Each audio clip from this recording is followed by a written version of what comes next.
So today we start a new chapter, which is about superconductivity in ordinary metals. And we derive this effective attraction between electrons because of electron-photon coupling last time. And as a result, these two electrons are attractive to each other, and they can form so-called Cooper pairs, which we will discuss later. And they form a Cooper pairs, and these Cooper pairs are superconducting electrons, which lead to no resistivity at low enough temperature, and also a perfect diamagnetic properties. And this phenomena has been observed over 100 years ago. First, in 1911, observed by experimentalists in Netherlands called Onnes, and he observed this superconductivity in mercury below 4.1 Kelvin. So back then, this low temperature technology was still developing. So experimentalists are trying to cool down all these metals and all these materials, but he managed to cool the system down to single digit in Kelvin, which is really a big achievement in that time. And you know that quantum mechanics dominates at low temperatures, and apparently for a single digit Kelvin, many quantum phenomena can be observed. And that's why he got a Nobel Prize, because he discovered superconductivity for the first time in mercury. Okay, so there are two features that we could see that this system is in a superconducting state. Of course, the first feature is that there's no resistance, or resistivity drops to zero for temperature low enough below transition temperature called Tc, so that there's no dissipation nor energy lost, nothing. It's a perfect conductor. That's why we call them superconductors, because they could conduct even better than this, say, a normal metal like copper wires. And hopefully we could take advantage of such superconductivity to actually help this electrical transport in this many industry and applications for our daily lives. Unfortunately, the Tc is really very low, single digit, which is, so how much is the temperature? 4 Kelvin in Celsius minus what? 269. So we know this, 0 Kelvin is minus 273 Celsius. Okay, but there's a formula that allows you to transfer the change between this degrees in Celsius and degrees in Kelvin. And 0 Kelvin is the absolute zero temperature, and which is really low. So this is very far away from technological applications. And in the 1980s, like 85, 86, experimentalists discovered a new type of superconductors called the cuprate high Tc superconductors, where the Tc could go as high as 100 Kelvin or even 130 Kelvin, which is much closer to the room temperature, which is 300 Kelvin. So the highest Tc for the cuprate superconductors is about 130 Kelvin, which is still a little bit far away from this, the temperature that we're living. So we need to have a special, say, cooling system, if we really want to take advantage of such superconductors. But this is really expensive.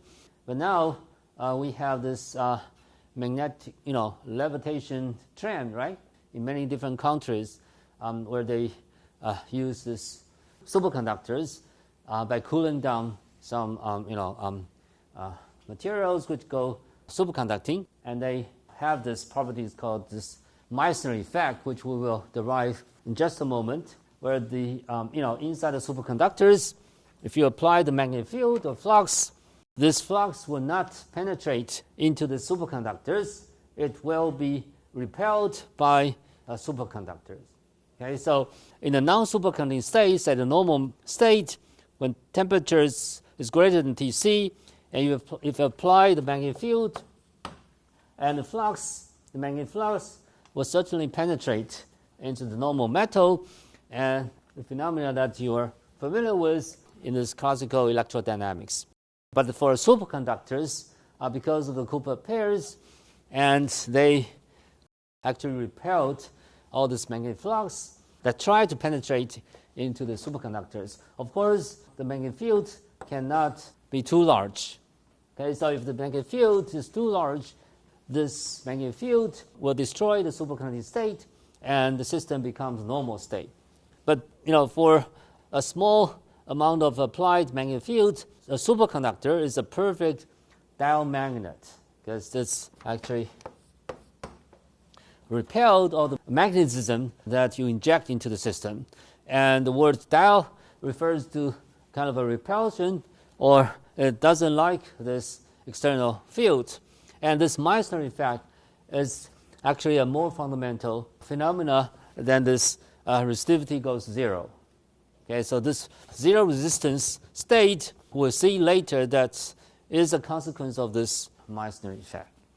Okay, so the reason why you get this Meissner effect and zero resistance state is because, as I mentioned, the attraction between two electrons due to electron-phonon coupling.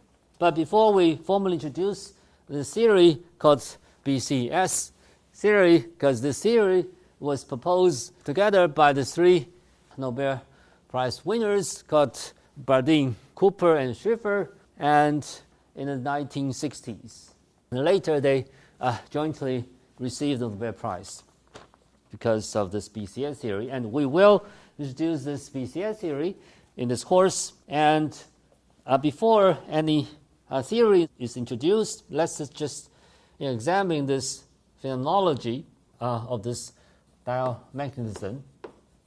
As I mentioned, the magnetic field cannot penetrate into this superconductors for T below Tc, and the reason is that there is a kind of a cancellation field or magnetization that is induced by this Cooper pair electrons, and which cancel out exactly the external field that you applied. So the net H field is the sum of this external magnetic field and the so-called induced negative magnetization, and as a result, you can see that the magnetization is induced by the superconductor is given by this minus b over 4 pi, and we could make a plot of this induced magnetization as a function of a field, and you will see that this is a linear relation up to the critical field, which we call this Hc. So you see that this magnetization that is induced inside this superconductor is actually minus this applied field, and therefore you can see that this cancellation magnetization is actually linearly proportional to your applied field up to the critical field, Hc. And if you find that this materials show such a magnetization versus B field like this, and this is called a type 1 superconductor. And based on this cartoon picture, and you get no penetrated flux if the field is below the critical field. Phenomenology of the type 1 superconductors.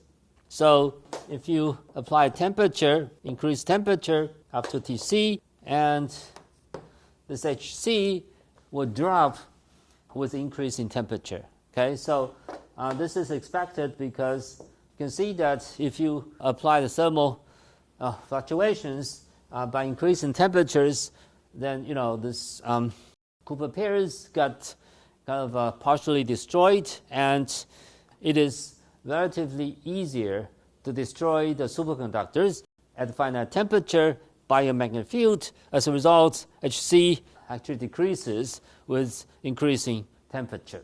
Okay, so Hc is the critical field above which you destroy the superconductor, and there's no magnetization anymore.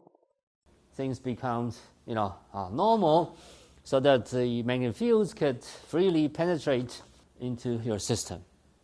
Okay, but such Hc decreases with increasing temperature because, by a thermal energy injected in the system, and, the superconductor is really more fragile, and, it's much easier to apply a smaller field to destroy the superconductivity.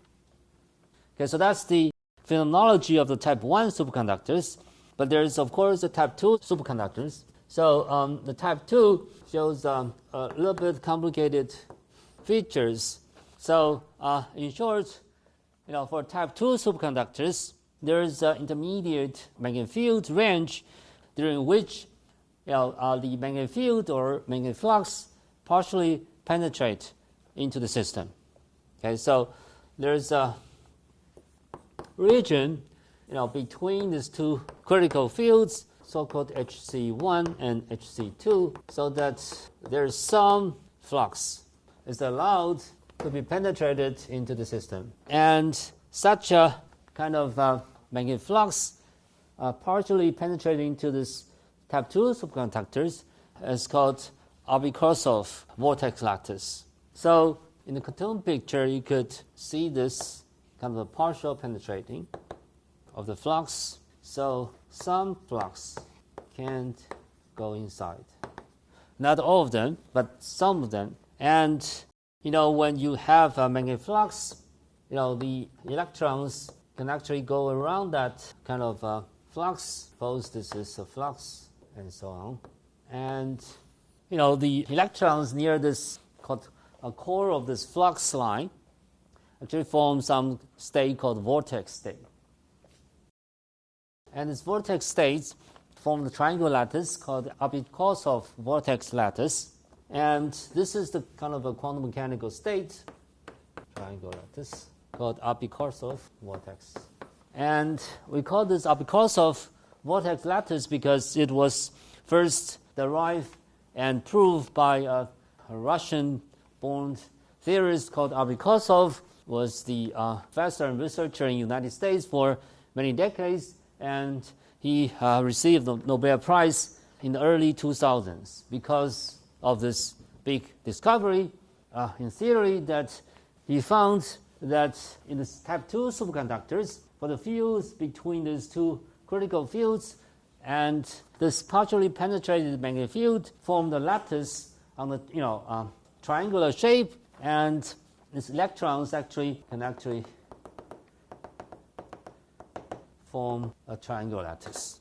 And it has been observed by the STM many decades ago. And if you look at the magnetization as a function of the field of minus M versus B, you'll find that this, below HC1, you get a perfect diamagnetic state with a perfect Meissner effect. But between HC1 and HC2, this magnetization doesn't drop to zero right away. Instead, it gradually decreases. This is HC1 and this is HC2. So between this HC1 and HC2, there's some partial penetration because magnetization cannot exactly cancel out the external flux because the magnitude is not the same as this perfect diamagnetic response. But then the size of the magnetization continuously drops to zero at HC2. So somewhere between HC1 and HC2, you get Abikorsav vortex lattice. Okay, so there are some examples of type 1 and type 2 superconductors, and you could check your textbooks and references, both Ashkar-Mermian and Kittel's first book. So that's the phenomenology, and we will use some semi-classical picture to derive the most important phenomena of a superconductivity, namely the Meissner effect. So that's the magnetic properties of superconductors. Let's take a short break. When we come back, I will summarize the thermodynamics of a superconductor. Okay, so let's look at the other aspect of the superconducting state, namely the thermodynamics. So we know the definition of a specific heat or heat capacity, which is the temperature derivative of the average energy of the system. And C bar is the ensemble averaged energy of your quantum state, and in this case, it's a superconducting state associated with the energy. And for a normal metal, we know that CV over T, which is the so-called gamma coefficient, specific heat coefficient, goes like a constant plus a T squared function, right? A plus B T squared. The A refers to the electronic contributions to the specific heat for a normal metal, and B is the phonon contributions. Okay, so we already discussed that. A yellow line is a straight line, which is the properties of normal metal, but if the system is in a superconducting state, then it should follow the red curve. Okay, so the red curve deviates from the yellow curve only for temperature below Tc. Okay, so for temperature above Tc, this red and yellow curves are the same. Namely, they're simply just a normal metal. But for temperature below Tc, a normal metal will follow the yellow line, but the superconductor will follow the red line. Okay, the red curve. The red curve indicates that there is a peak or jump in a specific heat coefficient right at Tc, and followed by the jump is the exponential decay of a specific heat and also a specific heat coefficient. And in particular, specific heat for temperature below Tc follows this exponential decay function, e to the minus energy called delta divided by kBt. This delta, we'll show later, is called the superconducting gap, or the energy gap that protects the superconductor. And the size of the gap is about kBtc. So there is a universal ratio between the gap and kBtc, which was predicted by the BCS. And this is a big success of a BCS theory, because their theory can actually provide such a very accurate estimation of this ratio, delta over kBtc, and both delta and kBtc can be observed experimentally independently. So the red curve is what we can see from the lab when temperature goes below Tc and there's a jump and exponential decay of an ordinary superconductors. So, and this behavior has been observed, millions and millions of times, since the discovery of the superconductivity in metals. And there's another important features of a superconducting state, which is the isotope effect, which means that the ion mass, and Tc has the relations of this form, that there's a mass to the power of alpha times Tc is roughly a constant, which is the experimental observations. And this alpha is somewhere between 0 and 0.5, and this n refers to the ion mass of your metal, right? So if you have the same metal but with a different isotope, which means that like carbon, but the carbon is not a metal, but you could imagine you can have such a metal with two different isotope atoms. And for that, Tc is actually inversely proportional to this the mass of your ion. The different isotope gives you different mass. For the heavier mass of isotope, you get less and less phonon electron interactions, and therefore Tc drops. And there's this phenomenological formula that tells you the inverse proportionality between Tc and isotope mass. And this kind of empirical formula has been observed many, many times. And we will come back to this isotope effect later. So let's just talk about some kind of a phenomenological model to derive the Meissner effect. Of course, we could derive such a Meissner effect from quantum mechanical treatment, purely quantum mechanical. But for simplicity, we could understand how this Meissner effect comes about from this two-fluid model or two-current. So at finite temperature, but T below Tc, we know there's some Kuiper pairs are formed and they are superconducting electrons, but there are some electrons which are simply just normal electrons. Okay, so as a phenomenological approach, we can imagine that there are two kind of states which gives a normal current and a supercurrent. A normal current electrons are the electrons that could collide with other electrons. So there are collisions, just like normal metal electrons, and there's a perfect current or supercurrent where there's no collisions at all, which means that resistivity drops to zero, and both kind of electrons coexist. So they exist at the same time. For a superconductor at the final temperature, where temperature is below Tc, but it's non-zero. So based on this, phenomenological observations and also, some kind of a classical EMN, we know that for normal carriers or ordinary electrons, the average electron velocity is given by a lifetime. Tau times charge E and electric field divided by electron mass. And this lifetime tells you the time duration when these two electrons can collide. So how long does it take for electrons to collide with the other electron or interact with the other electrons? And this tau is the average time that electron collisions occurs. And this is kind of a collision average.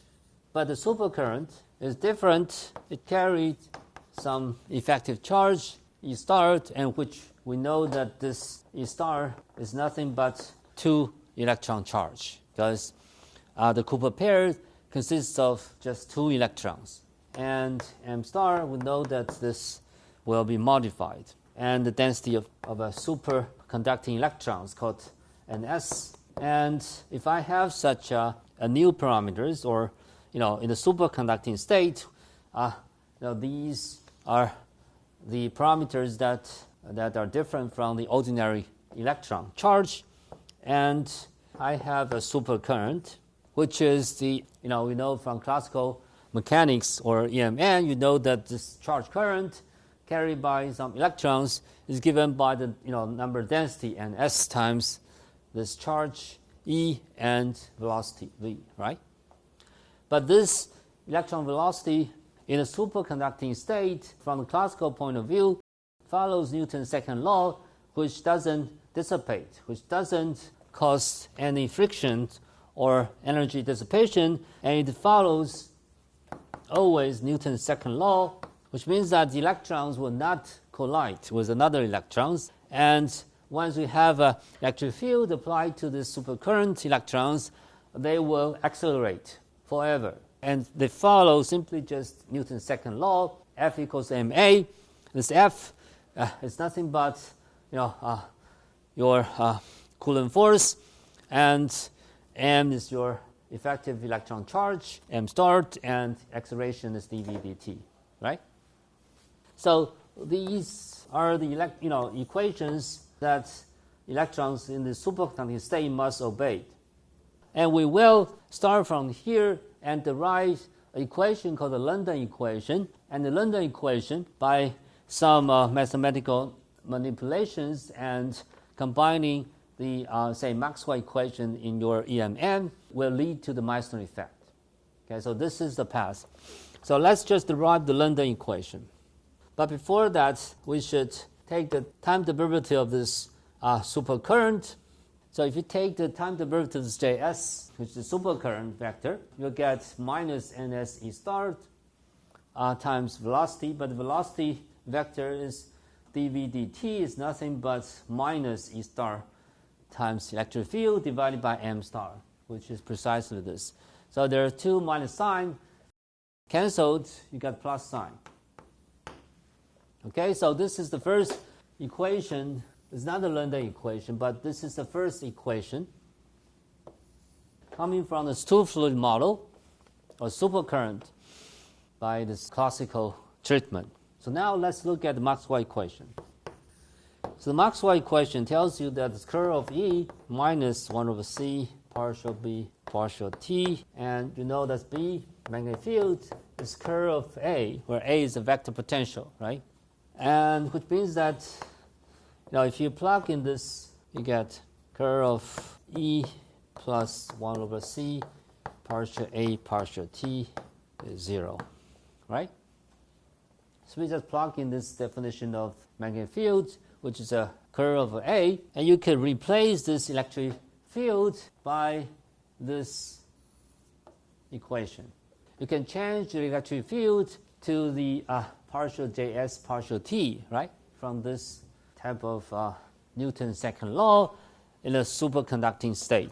So when you do that, you have this curl of partial J partial T plus NS E star square M star C partial A partial T 0. And you could, since this both terms contain this partial T, so you could pull out this common factors and interchange this curve and this partial T. So you got partial T curl of J plus N S E square M star C, and vector potential vanishes. Everyone see that? I simply just interchange this curve and partial T, which are interchangeable because this gradient involves only the spatial coordinates, where this gradient doesn't depend on time, and partial time derivative depends only on time but not space, so you could freely interchange this too. So now you can see that this partial time derivative of this this bracket vanishes. This means that this stuff is actually a constant of time. So this curve of J plus NSE square over M star C vector potential is actually a constant of time, which doesn't depend on time. Okay, so there are two physicists, I think they are father and son probably. So let's, you could Google them. London, F and H London, they proposed that the solution of this differential equation is simply just that this bracket vanishes. This bracket vanishes is certainly a solution to this equation. Curl of that bracket is actually a constant of time. And when this bracket vanishes, it tells us that Js is actually minus NSE star square over M star C times vector potential. And this is the famous London equation telling us that the supercurrent in the superconducting state is actually linearly proportional to the vector potential A with a minus sign and some universal constant prefactor, which is really unconventional because in non-superconducting state, say in a normal metallic state, this current, electron current, is definitely not linearly proportional to vector potential A. But in a superconducting state, this supercurrent vector is actually linearly proportional to the vector potential A, which leads to the Meissner effect. Okay, so let me just summarize. So based on this two-fluid model, we have some electrons which are in the superconducting state carrying effective charge E star and effective mass M star and number density Ns, and they follow simply to Newton's second law where there's no collisions and F equals to ma. So from this, you immediately see that the time derivative of this supercurrent is proportional to this electric field, and then follow again by Maxwell equations that this curl of this bracket thing vanishes, which means that this is a constant of time.